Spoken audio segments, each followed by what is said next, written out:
Abstain file বিশ্বব্যাপী ব্যাপক আলোচিত। বিষয়টি আপনি কিভাবে দেখছেন? এটিকে সাদা চোখে আমরা তো দেখছি যে একজন মানসিকভাবে বিকারগ্রস্ত বা বিকৃত মস্তিষ্ক মানুষের প্রচণ্ড রকমের পৈশাচিক কর্মকাণ্ড। বাট এটাকে এর বাইরে আরও বিভিন্ন অ্যাঙ্গেল থেকে দেখবার সুযোগ আছে। বিশেষ করে যখন এর সাথে এমন রথী মহারথীরা যুক্ত, এই বিকৃতি, এই পৈশাচিকতা, এই নির্মমতা, এই আপনার পশুসুলভ উল্লাস, আনন্দ এবং ভোগ, এটার সাথে যারা জড়িয়ে আছে সে মানুষগুলোর দিকে তাকালে সবাইকে বিকৃত মস্তিষ্ক বলে চালিয়ে দেওয়া সহজ নয়। দ্বিতীয়ত, এই ব্যক্তি অ্যাবস্টেইনের বিভিন্ন বক্তব্য, তার বিভিন্ন সময় সাক্ষাৎকার এবং তার উপর অল ওভার যে ফলো আপ, সেটির সামারিতে এসে নিশ্চিন্তে বলা যায় বা নির্দ্বিধায় বলা যায় যে এটা মূলত শয়তান পুজো যারা করে তাদের রিচুয়ালের অংশ। আমি অতি সম্প্রতি একটি ভিডিওতে ইউএসএ থেকে কোনো একটা অনুষ্ঠানে একজন ইহুদি নারীকে একজন সাংবাদিক প্রশ্ন করেছে যে, "আপনাকে একটা ভালো ইহুদি ফ্যামিলি হিসাবে আমরা জানি। আসলে কি তাই?" তখন সে ভদ্রমহিলা তার ফ্যামিলির বিভিন্ন হিস্ট্রি বলছিলেন এবং বলছিলেন যে, "নিরুপায় হয়ে আমাদেরকে যেতে হতো, আমাদেরকে নিয়ে যাওয়া হতো এবং আমাদের ফ্যামিলিতে বাচ্চাদেরকে বলি দেওয়া হতো।" এই যে অ্যাবস্টেইনের এখানে বাচ্চাদের প্রতি যে নির্মমতা, তাদেরকে নিয়ে আপনার বিভিন্নভাবে অপহরণ করে এনে তার দ্বীপে, তার বিভিন্ন হোটেলে সেগুলোকে আপনার মানে জাস্ট অন্য ১০ টা পশু জবাই করে আমরা যেভাবে খাই সেভাবেও না, বরং অত্যন্ত নির্মমভাবে এই শিশুগুলোকে শেষ করা এবং নানাভাবে আপনার তাদেরকে উপভোগের বস্তুতে পরিণত করা। শিশু, নারী এরকম আরও বিভিন্ন যে মানুষগুলোর প্রতি যে নির্মমতাগুলো করা হতো, এই পুরো প্রক্রিয়াটা সম্পর্কে সে ভদ্রমহিলার বক্তব্য অনুযায়ী বোঝা যায় যে এটি মূলত শয়তান পুজোর অংশ। শয়তানের যারা পুজো করে, উপাসনা করে তাকে সন্তুষ্ট করার জন্য রিচুয়ালের অংশ হিসাবে এই সমস্ত আপনার নোংরামো করতে হয়। এই নোংরামোর এমন পার্ট আছে যেগুলো আসলে মুখে উচ্চারণ করবার যোগ্য নয়। সেই জিনিসগুলো তারা করত এবং বিশ্বের ক্ষমতাধররা বড় প্রভাবশালী ব্যক্তিরা দিন শেষে এই সমস্ত রিচুয়ালের মধ্য দিয়ে তারা পার হয়। এখানে এই যে ইহুদি ফ্যামিলির যে মহিলার সাক্ষাৎকার এবং আপনার অ্যাবস্টেইনের যে বিভিন্ন সময় সাক্ষাৎকার বা তার যে লাইফস্টাইল বা তার যে পুরো কার্যক্রম, এটা ফলো আপ করলে বোঝা যায় যে শিশুদেরকে বলি দেওয়া কত নির্মমভাবে কে বলি দিতে পারছে এবং নারীদের প্রতি কত নির্মম কে হতে পারছে অপহরণ করে এবং আপনার পৈশাচিকতা কতটা করতে পারছে এর উপরে শয়তানের সন্তুষ্টি অনেকটা নির্ভর করে।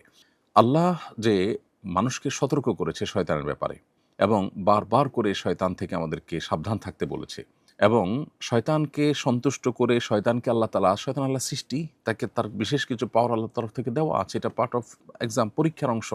সেই জায়গা থেকে শয়তান থেকে দূরে থাকার যে সতর্কীকরণ দীর্ঘদিন থেকে বা মানব সৃষ্টির শুরু থেকে আল্লাহ তাআলা আমাদেরকে নবী রাসূলদের মাধ্যমে করেছেন, সেটি আবারও আমাদের কাছে অত্যন্ত বাস্তবসম্মত এবং এবং আবারও সেটা আমাদের জীবনের সাথে খুবই রিলেভেন্ট যে সেটি প্রমাণ হলো। আর এর সাথে পশ্চিমা দুনিয়া যে আমাদেরকে নারী অধিকার, শিশু অধিকারের যে সমস্ত সবক-টবক শোনায়, এগুলো যে সবগুলোই তাদের বাণিজ্যের অংশ, এগুলো সবগুলোই যে ধোঁকা এবং আমাদেরকে বিনোদনের নামে আমাদের যে রিচুয়াল আছে আল্লাহর সাথে কানেক্টেড হওয়ার, আল্লাহর পাওয়ার দ্বারায় প্রভাবিত হওয়ার এবং শক্তিশালী হওয়ার, আমাদের দুনিয়া এবং আখিরাতে কল্যাণ এর অধিকারী হওয়ার, সেই রিচুয়ালগুলো থেকে আমাদেরকে দূরে সরাবার জন্য এই ধর্মীয় বিষয়গুলোকে হাস্যরসের উপহাসের বিষয়ে পরিণত করেছে এবং বিনোদনের নামে যে সমস্ত আইটেম আমাদেরকে দিয়েছে এগুলো সবগুলো মূলত শয়তানের রিচুয়াল এবং শয়তানকে সন্তুষ্ট করার আইটেম।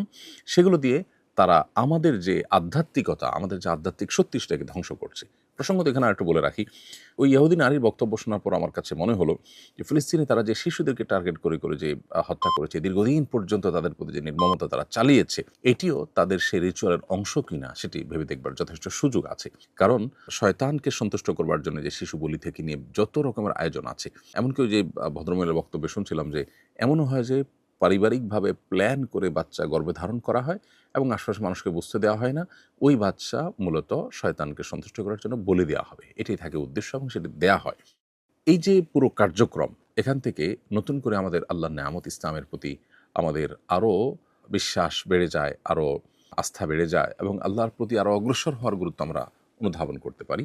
আমাদের কাছে ঝকঝকে তকতকে যে আপনার কালচার উপস্থাপন করা হয়ে থাকে, এগুলোর পেছনে যে কমার্শিয়াল ধান্দা আছে, এগুলোর পেছনে যে তাদের শয়তানি ধান্দা আছে, এগুলোর পেছনে যে আমাদেরকে থামিয়ে দেওয়ার প্রচেষ্টা আছে, সেটি বোঝার জন্য আসলে পণ্ডিত হওয়ার দরকার নেই। অতএব অ্যাবস্টেইনের এই ফাইলটা শুধুমাত্র এই ফাইল যেটি উন্মুক্ত হয়েছে এর মাধ্যমে যে সমস্ত ঘটনাবলী আমাদের সামনে উঠে আসছে এগুলো বা তার যে নির্মমতাগুলো ছিল এবং তার সাথে যারা বড় বড় রথী মহারথীরা আছে, এদের যে কানেকশন পাওয়া যায়, এগুলো শুধুই মানবিক বিকৃতি, মানসিক বিকৃতির বিষয় নয়, বরং এর সাথে শয়তান তুষ্টির বিষয় জড়িয়ে আছে। আমরা আল্লাহকে সন্তুষ্ট করতে চাই। এখানে রাস্তা দুইটা, শয়তানের রাস্তা, যার শেষ মাথা জাহান্নাম, দুনিয়াতেও সেটা জাহান্নামী। যারা শয়তানকে পুজো করে, তারা শক্তি সঞ্চয় করতে চায় বা শয়তানের পাওয়ার নিতে চায়, এই পাওয়ার দিয়ে তারা হয়তো দুনিয়াতে সাময়িক রাজত্ব করে, কিন্তু তারাও মানসিকভাবে কেউ আসলে সুখ পায় না। অতএব এই এপস্টাইনের ফাইল, এটা নিয়ে অনেক কথা বলার আছে, এটা নিয়ে অনেক কথা ভাববার আছে। কোরআনে কারীম যে বাল মূর্তিকে পুজো করতে নিষেধ করেছে, সেই বালের বিশেষ অনুগত ছিল এবং তার জীবনের অনেক কিছুতে সেটার প্রভাব পাওয়া যাচ্ছে। এখনকার যে সমস্ত তথ্য আসছে তাদের মাধ্যমে, গণমাধ্যমের মাধ্যমে, সেগুলো থেকে বোঝা যাচ্ছে। তো এই যে বাল এর যারা পূজা করত, যেটাকে আপনার ওই যে লিঙ্গ পূজার টাইপের যৌন বিকৃতি বা বিকৃতি যৌনতা, এর সাথে যাদের সম্পর্ক আছে, এরা মূলত ওই বাল মূর্তির পূজার ওইটাকে চর্চা করছে। অ্যাবস্টেইনের মধ্যে সেই জিনিসটাও পাওয়া যাচ্ছে।